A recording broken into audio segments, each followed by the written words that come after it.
भारताच्या संविधान दिनी 26 नोव्हेंबर 2025 रोजी भारतरत्न डॉक्टर बाबासाहेब आंबेडकर यांच्या नावानं हा दिल्ली येथे पुरस्कार देण्यात आला. भारताचे संविधानकार, युगपुरुष, महामानव, बोधिसत्व, लेखक, समाजशास्त्री यांच्या दिनी हा गौरव झाला ही माझ्यासाठी स्वाभिमानाची बाब आहे. नॅशनल ग्लोबल संस्था ही भारताची आहे, सर्वांना पुरस्कार देते आणि ह्या पुरस्कार मला देशाचे केंद्रीय मंत्री श्री माननीय रामदासजी आठवले साहेब, न्याय व सक्षमीकरण मंत्री यांच्या हस्ते हा मला पुरस्कार देण्यात आला. माझं गाव हिंगोली जिल्ह्यातील कळमनुरी तालुक्यातील रेडगाव गाव आहे. त्या गावात मी सुरुवातीला माझं गाव तालुक्यात हागणदारी केलं. मला तालुक्याचा प्रथम पुरस्कार ग्रामपंचायतला मिळाला आहे. त्या पुरस्काराची दखल घेऊन स्वच्छ भारत मिशन अंतर्गत शासनाने निवड केल्यानंतर मी नावकोठी तालुक्यात बेगुसराय जिल्ह्यात बिहार राज्यात मी लोकांना शौचालयासाठी मार्गदर्शन करण्यासाठी केलं. देशाच्या संविधान दिनी हा माझा गौरव झाला ही माझ्यासाठी आणि माझ्या कुटुंबासाठी नाहीतर माझ्या जिल्ह्यासाठी गौरवाची बाब आहे आणि ही माझ्यासाठी आनंदाची बाब आहे. मराठवाड्यात पुरस्कार भेटला मला आनंदच वाटणार, कारण एवढ्या मोठ्या मराठवाड्यात माझ्या एकट्याचा गौरव होते ही माझ्यासाठी आनंदाचीच बाब राहणार. तसंच समाजकार्य हे आता आमचा वसाहत आहे. ज्या समाजात जन्मलो त्या समाजाचं देणं हे ऋण असते आपल्याला आणि ते ऋण कुठल्या तरी रूपाने फेडणं आहे. किडामुंगी जन्माला येते, इतिहास निर्माण होत नाही. आपण काम डॉक्टर बाबासाहेब आंबेडकर म्हणतात गंजून मरण्यापेक्षा झिजून मेलं बरं. त्यासाठी आम्ही झिजून मरणार, इथून पुढे समाजाचं काम चालू ठेवतो. सरपंच संघटनेमार्फत आम्ही सरपंचाला जागरूक करण्याचं काम करतो. येणारा निधी, वित्त आयोग असो, निधी असो, कसा वापरायचा आणि गावाचा विकास कसा करायचा. आपण जसे लोक वारीला देवधर्माला जातात तसं आपण आपल्या गावात ही वारी समजून आपण आपलं गाव हागणदारी केलं पाहिजे, स्वच्छ केलं पाहिजे आणि लोकांना पिण्याचे पाणी आरोचे दिले पाहिजे, सगळ्या सुविधा दिल्या पाहिजे. हे आम्ही लोकांना मार्गदर्शन आपल्या सरपंच संघटनेच्या माध्यमातून करत असतो. विविध संघटनेचं आणि विविध पदावर काम करतो. मी हा प्रथम शेतकरी आहे. माझ्या घरात कोणी राजकीय नाही आणि कुठला उद्योगधंदा नाही. मी हा शेती, माझा प्रथम उद्योग हा शेतीचा आहे. प्रस्थापित लोक ह्या विस्थापित लोकांना काम करू देत नाही. येडे लोक इतिहास घडवतात, शहाणे लोक इतिहास वाचतात. त्याच्यातून हा समाज घडत जातो आणि समाजाचं कार्य चालू राहतं. विद्यार्थी दशेपासून मी तसा समाजकार्यात सक्रिय आहे. पण जसं मी 95 पासून छावा संघटनेच्या माध्यमातून, विविध संघटनेच्या माध्यमातून समाजात रक्तदान शिबिरे असो, सामूहिक विवाह सोहळे असो, कुराळ बंदी, चरई बंदी, अशा सर्व अनेक कार्यक्रम आम्ही घेत चालतो.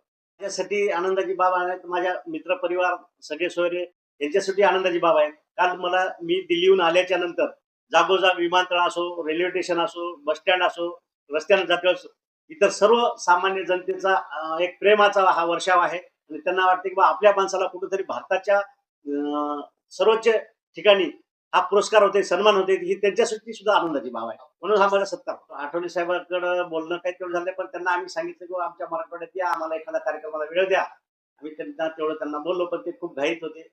त्यांना दुसरे पुढचे कार्यक्रम होते. सामाजिक कार्यक्रमाला राजकीय जोड लागते. आता येणाऱ्या काळात आमचं सर्कल जिल्हा परिषद सर्कल ओपनला आहे. पक्षांना संधी दिल्यास आपण जिल्हा परिषद लढवणार आहे हे आपलं निश्चित. काम करणाऱ्याला जनता स्वीकारते, कारण आम्ही काय असे रणछोडदास नाही, मैदानातून पळून गेलो. आम्ही आमच्या जनतेसोबत, सर्वसामान्यांसोबत नाळ जोडलेली आहे. गावासाठी खूप करण्यासारखं आहे आणि गावासाठी खूप करायची आपली इच्छा पण आहे आणि आम्ही अजूनही चालू आहे. तरुणांना तर एवढ्या तरुणांना नोकऱ्या मिळणार नाहीत आणि नोकऱ्या शासन एवढ्या देऊ शकत नाही, कारण तरुणांना स्वावलंबी व्हायचं असेल, स्वतःच्या पायावर उभं राहायचं असेल, बुटाच्या पालीसपासून केसाच्या पालीसपर्यंत स्वतःचा उद्योगधंदा केला पाहिजे, या मताशी मी सहमत आहे.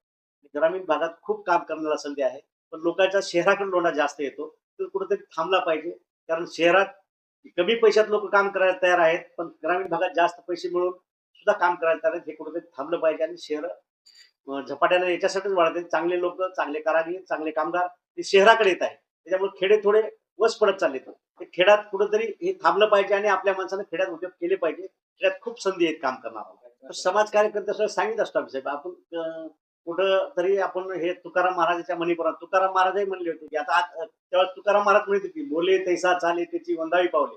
आज तुकाराम महाराज असले तसे म्हणले नसते. आज बोले तैसा न चाले त्याची गुडघ्यापासून छटावी पावले असे म्हणले असते. कारण आज राजकीय लोक बोलत तसं चालत नाहीत.